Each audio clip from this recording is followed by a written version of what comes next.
अब उस समय के सोशल डिफरेंसेस के बारे में हम पता लगाते हैं।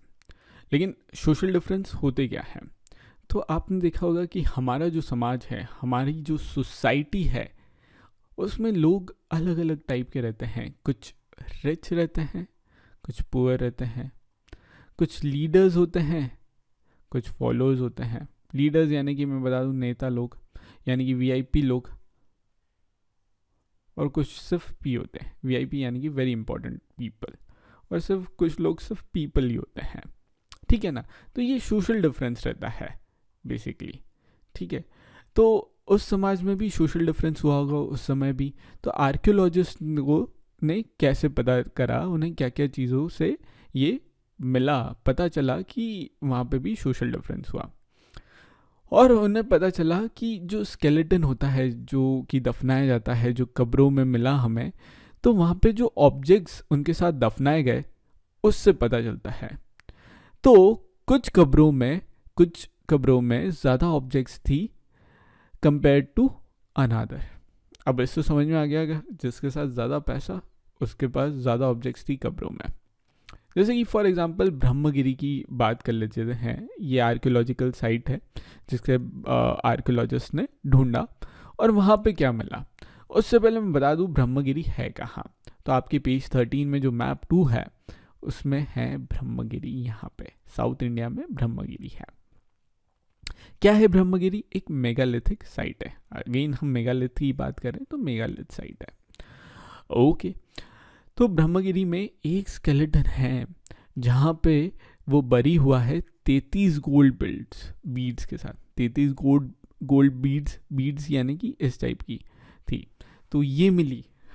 साथ ही साथ 2 स्टोन बीड्स भी मिली, 4 कॉपर बैंगल भी मिले।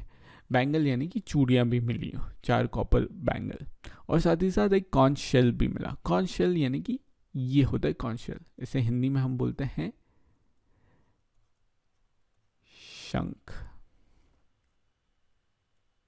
ठीक है, शंख भी बोलते हैं।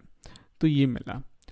और दूसरे स्केलेटन्स को देखो तो उनके साथ सिर्फ और सिर्फ कुछ पॉट्स, इतनी गोल्ड और ये कॉपर और कॉन्शल्स नहीं थे। सिर्फ एक आध पॉट्स जो हुआ तो ज़्यादा से ज़्यादा हुआ। इससे समझ में आता है उनका स्टेटस में डिफरेंस, कि कितना डिफरेंस था उनके स्टेटस में। कोई बड़े लोग, कोई छोटे लोग। ठीक है ना? तो some were rich, others were poor, some were chiefs यानी कि leaders, and others were followers. Some were VIP and others were only P. Now, ये जो burial spots थी उसमें कैसे क्या फैमिलीज़ का रहता था, और किस तरीके से एक ही फैमिली के लोग जो है, जो अलग अलग समय पे उनकी मृत्यु होती थी, they die at different times, उन्हें एक ही बरियल प्लेसेस पे, एक ही बरियल स्पॉट पे दफनाया जाता था। तो कैसे होता था? तो कुछ मेगालिथ्स में जो आर्कियोलॉजिस्ट ने फाइंड किया, वहाँ पे एक से ज़्यादा स्केलेटन मिले हैं। अब ये इंडिकेट करते हैं, आर्कियोलॉजिस्ट को ये समझ में आता है, हिस्टोरियंस को ये समझ में आता है कि ये जो लोग हैं ये एक ही फैमिली के थे, जो एक ही जगह पे बरी किए गए थे। Same place they were buried into, but not at the same time, क्योंकि उनकी डेथ सेम टाइम नहीं हुई। तो जो बाद में मरे उनको कब्र तक कैसे लाया जाया गया? पोर्ट होल जो हमने देखा था, वापस से दिखा दूं मैं पोर्ट होल।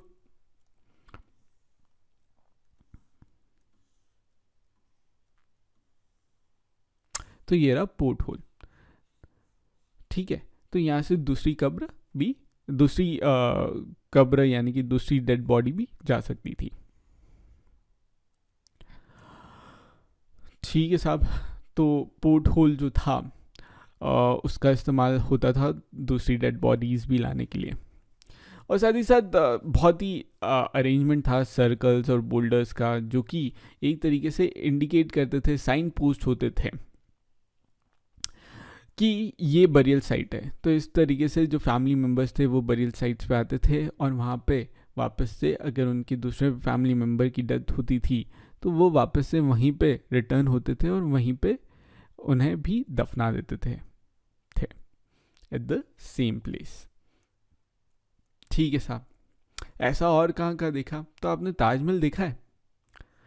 ताजमहल कैसे बनाया था? शाहजहां ने बनाया था, मुगल एम्परर ने अपने लव के लिए बनाया था, अपने लव के लिए। और उनका लव था मुमताज़ महल, और मुमताज़ महल से ही निकला ताजमहल का वर्ड।